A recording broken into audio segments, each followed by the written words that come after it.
ആന്ധ്രാപ്രദേശിലെ പശ്ചിമ ഗോദാവരിയിൽ പട്ടിസീമയ്ക്ക് സമീപം ഗോദാവരി നദിക്ക് നടുവിലുള്ള ഒരു ദ്വീപിലെ ഒരു കുന്നിൻ മുകളിലാണ് വീരഭദ്ര ക്ഷേത്രം സ്ഥിതി ചെയ്യുന്നത്. ഹൈന്ദവ മതഗ്രന്ഥങ്ങളുടെ ശേഖരമായ സ്കന്ദപുരാണത്തിൽ പരാമർശിച്ചിരിക്കുന്ന പഞ്ചകാശി ക്ഷേത്രങ്ങളിൽ ഒന്നാണ് ഈ ക്ഷേത്രം. ഈ ക്ഷേത്രത്തിലെ പ്രധാന ദേവതകൾ വീരഭദ്രസ്വാമിയും ഭദ്രകാളിയുമാണ്. പരമശിവൻ വീരഭദ്രേശ്വര സ്വാമിയായി സ്വയം അവതരിക്കുന്നു. സതീദേവി ഭദ്രകാളിയായി. ക്ഷേത്രത്തിന്റെ ചരിത്രമനുസരിച്ച് ഗൗതമ ബുദ്ധൻ ഇവിടെ ധ്യാനം നടത്തിയിരുന്നു. രാജമുണ്ട്രിയിൽ നിന്ന് 35 കിലോമീറ്ററും പാപ്പികൊണ്ടലുവിൽ നിന്ന് 30 കിലോമീറ്ററും ദൂരെ പട്ടിസീമ എന്നറിയപ്പെടുന്ന പട്ടിസം ആന്ധ്രാപ്രദേശിലെ പശ്ചിമ ഗോദാവരി ജില്ലയിൽ ഗോദാവരി നദിയുടെ തീരത്ത് സ്ഥിതി ചെയ്യുന്ന മനോഹരമായ സ്ഥലമാണ്. രാജമുണ്ട്രിക്കും പാപ്പികൊണ്ടലുവിനും ഇടയിൽ സ്ഥിതി ചെയ്യുന്ന ഇവിടെ രാജമുണ്ട്രിയിൽ നിന്ന് റോഡ് മാർഗവും ബോട്ട് മാർഗവും എത്തിച്ചേരാം. ഗോദാവരി നദിയുടെ നടുവിലുള്ള ദേവകുട മലയിലാണ് ശ്രീ വീരഭദ്രസ്വാമി അഥവാ ശ്രീ വീരേശ്വര സ്വാമി ക്ഷേത്രം സ്ഥിതി ചെയ്യുന്നത്. AD 11-ാം നൂറ്റാണ്ടിൽ ചോളന്മാരാണ് ഈ ക്ഷേത്രം പണികഴിപ്പിച്ചത്. 19-ാം നൂറ്റാണ്ടിൽ രാജ കൊച്ചർലക്കോട്ട ജഗ്ഗയാണ് ഇത് പുനർനിർമ്മിച്ചത്. ഈ ക്ഷേത്രത്തിന് അദ്ദേഹം 1900 ഏക്കർ ഭൂമി ദാനം ചെയ്തു. അദ്ദേഹത്തിന്റെ പിൻഗാമികൾ ഇപ്പോഴും ഈ ക്ഷേത്രത്തെ സംരക്ഷിക്കുന്നു. 11-ാം നൂറ്റാണ്ടിൽ ആവുകു ഭരിച്ചിരുന്ന ഫ്യൂഡൽ പ്രഭുവായ നളപ്പരാജാണ് ഇത് നിർമ്മിച്ചത്. കുലോത്തുംഗ ചോള ചക്രവർത്തി അപൂർവ ശില്പങ്ങൾ ഉൾപ്പെടെ നിരവധി ഭാഗങ്ങൾ കൂട്ടിച്ചേർത്തു. രാജ്യലക്ഷ്മി, ലക്ഷ്മി നരസിംഹസ്വാമി, ആഞ്ജനേയസ്വാമി എന്നീ ക്ഷേത്രങ്ങൾ ക്ഷേത്ര കവാടത്തിന് മുന്നിൽ സ്ഥിതി ചെയ്യുന്നു. പട്ടീസം ഗ്രാമത്തിൽ നിന്ന് ദ്വീപിലെത്താൻ ബോട്ടിൽ കയറി 10 മിനിറ്റ് മണൽ പരപ്പിലൂടെ നടന്ന് ക്ഷേത്രത്തിലെത്തണം. പല തെലുങ്ക് സിനിമകളും പട്ടിസം ചുറ്റുപാടിൽ ചിത്രീകരിച്ചിട്ടുണ്ട്. വർഷം തോറും ആഘോഷിക്കുന്ന മഹാശിവരാത്രിയാണ് ശിവന്റെ പ്രധാന ഉത്സവം. ഈ ദിവസങ്ങളിൽ ഏകദേശം 1 ലക്ഷം തീർത്ഥാടകർ ഈ ക്ഷേത്രം സന്ദർശിക്കുന്നു. ഭീഷ്മ ഏകാദശിയിലെ ശിവന്റെ കല്യാണം, കാർത്തിക മാസം ഭാവനാരായണ കല്യാണം എന്നിവയാണ് മറ്റ് പ്രധാന ആഘോഷങ്ങൾ. 12-ാം നൂറ്റാണ്ടിനു ശേഷമുള്ള 3-4 നൂറ്റാണ്ടുകളിൽ ഈ കുന്നിൽ ഒരു വലിയ ശിവമഠം നിലനിന്നിരുന്നു. ഈ ക്ഷേത്രം നിർമ്മിക്കുകയും പരിപാലിക്കുകയും ചെയ്തത് രാജമഹേന്ദ്രവർമ്മന്റെ റെഡ്ഡി രാജവംശത്തിലെ രാജാക്കന്മാരാണ്. ഇത് ഇപ്പോൾ രാജമുണ്ട്രി എന്നറിയപ്പെടുന്നു. പട്ടിസീമയിലെ കുന്നിൻമുകളിൽ ഗോദാവരി നദിയുടെ അടിത്തട്ടിൽ 2 കുന്നുകൾ ഒന്നിനും മറ്റൊന്നിനും എതിരായി കിടക്കുന്നതും ഏകദേശം 3 മൈൽ ദൂരത്തിൽ വേർതിരിക്കുന്നതുമാണ്.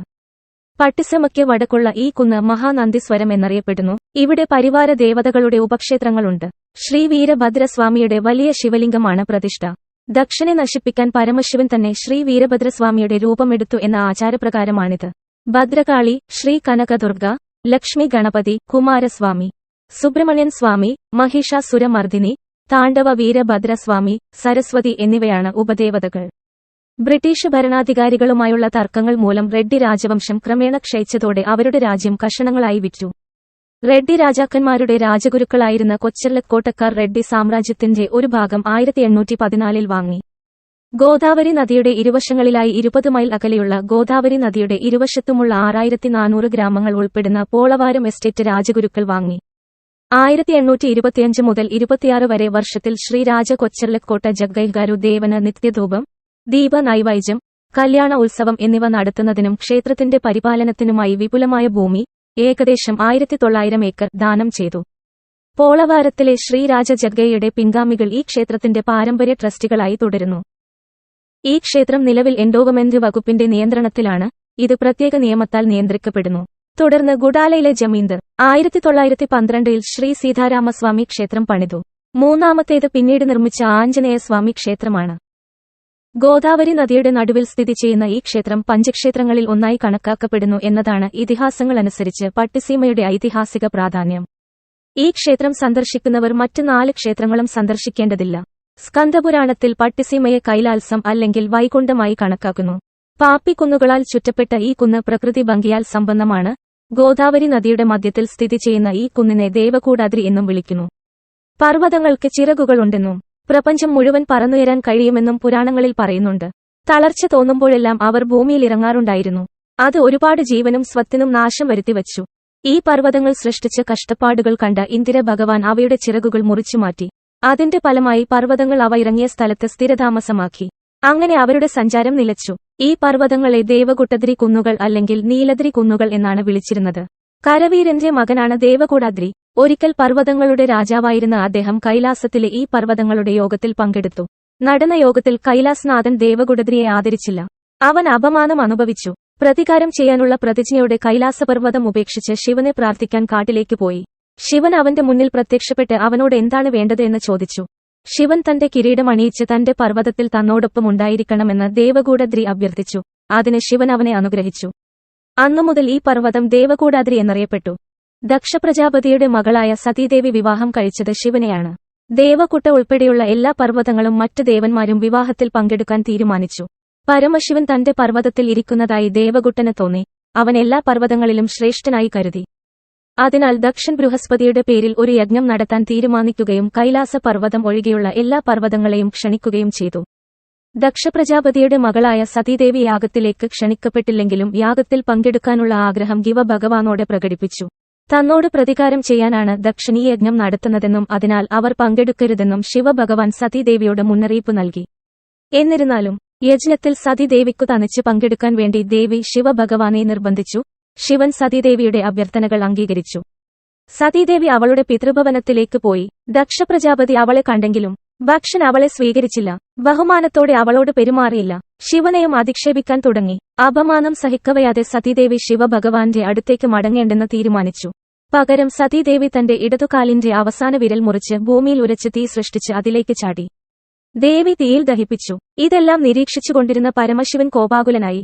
ഭഗവാൻ തന്റെ നീണ്ട മുടിയുടെ ഒരു കഷ്ണം പറിച്ചെടുത്ത് നിലത്തടിച്ച് വീരഭദ്രനെ സൃഷ്ടിച്ച് പ്രതികാരം ചെയ്തു.